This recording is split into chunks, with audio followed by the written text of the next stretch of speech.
If that is gone, we can easily do another." "Gone?" said his landlady. "I wish to heaven it was." The ensuing conversation shall not detain us.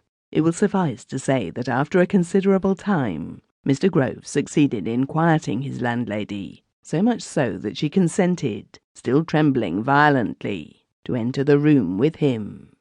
To speak truth, she was as much concerned for him as for herself, and she was not by nature a timid woman.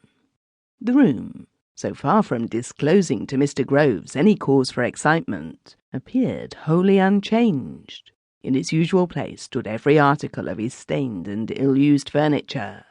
On the easel stood the photograph, precisely where he had left it, and except that his tea was not upon the table, everything was in its usual state and place. But Mrs. Rumney again became excited and tremulous. "It's there!" she cried. "Look at the lawn!" Mr. Grove stepped quickly forward and looked at the photograph. Then he turned as pale as Mrs. Rumney herself. There was a man with an indescribably horrible, suffering face, rolling the lawn with a large roller. Mr. Groves retreated in amazement to where Mrs. Rumney had remained standing. "Has anybody been in here?" he asked. "Not a soul," was the reply.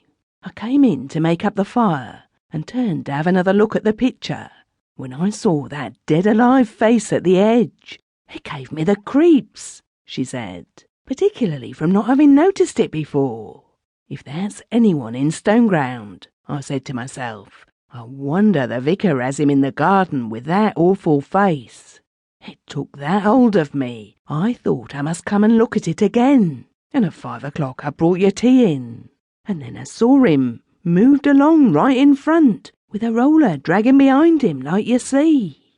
Mr. Groves was greatly puzzled. Mrs. Rumney's story, of course, was incredible, but this strange evil-faced man had appeared in the photograph somehow. That he had not been there when the print was made was quite certain. The problem soon ceased to alarm Mr. Groves. In his mind it was investing itself with a scientific